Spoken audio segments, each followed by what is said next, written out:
What's up guys, Will here. In today's video, we're going to be discussing if bead colors actually matter. I'm going to go over 5 key points. Make sure you watch the whole video until the end so you don't miss out on any tips, tricks, or secrets. The first on my list is the time of year.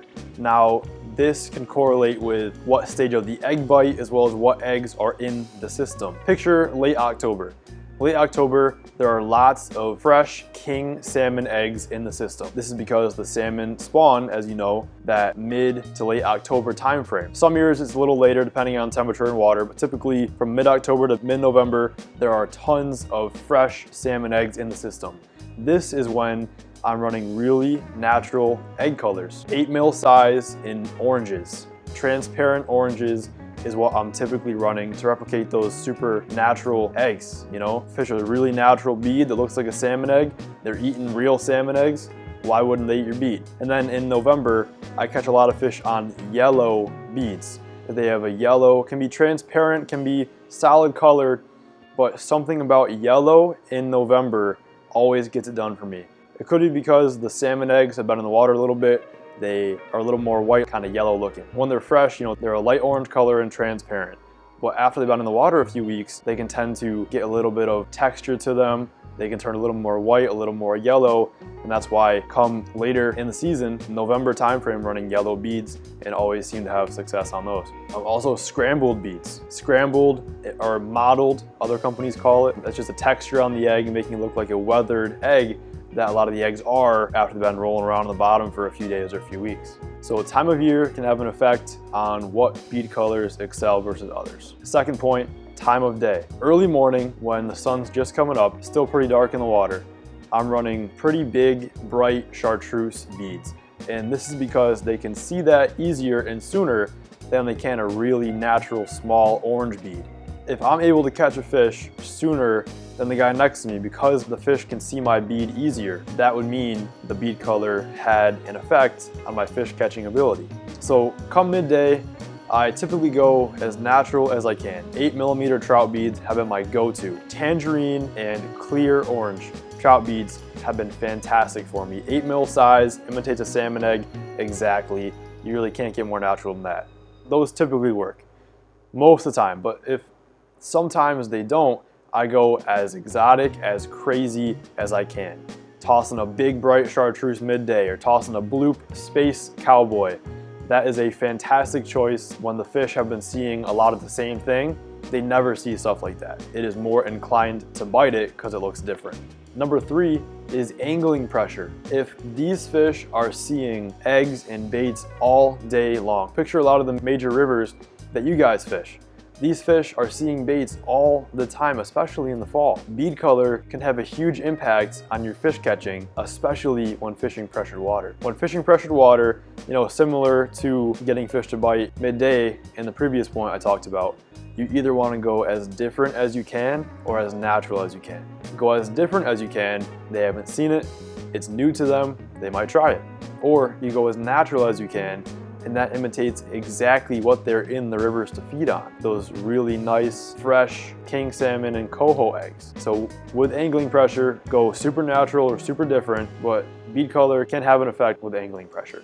Next would be the egg size / what is spawning. During salmon season, salmon eggs are floating down the river, and those are typically between 7 and 9 millimeters. But 7 mil, 8 mil, replicates salmon eggs very, very well, and that's why I choose to run that size a lot of the time, 7 and 8 mil, to imitate salmon eggs. But picture after the salmon spawn, you have the brown trout spawn and then the steelhead spawn.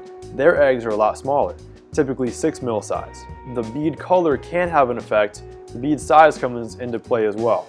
If you really want to imitate the exact size eggs that these fish are seeing, during the trout spawn, not a bad choice to run 6 and 7 millimeter beads.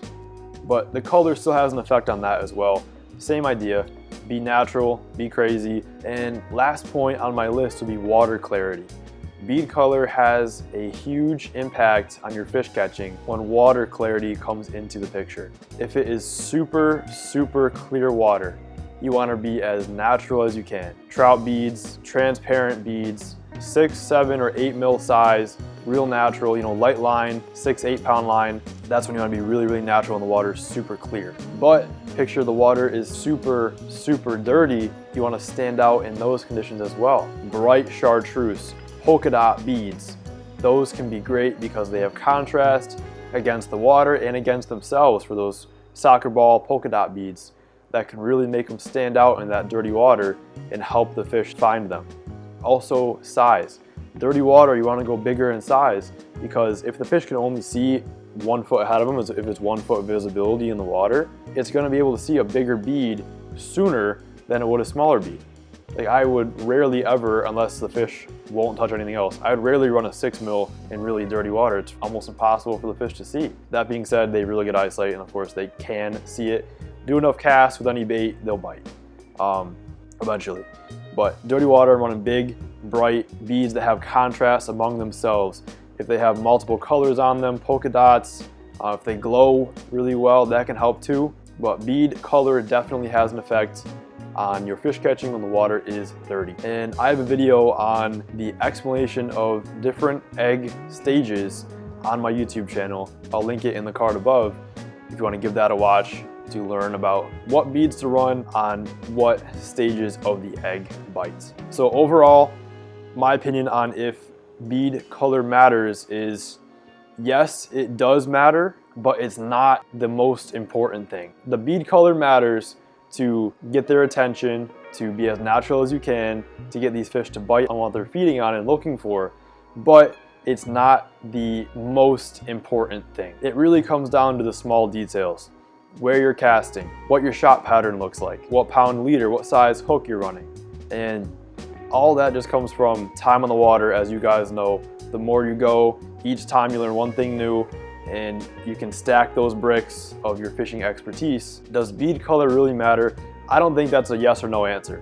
I think yes, it has a huge impact on how many fish you catch given the conditions, but it's not the end all be all when it comes to catching fish.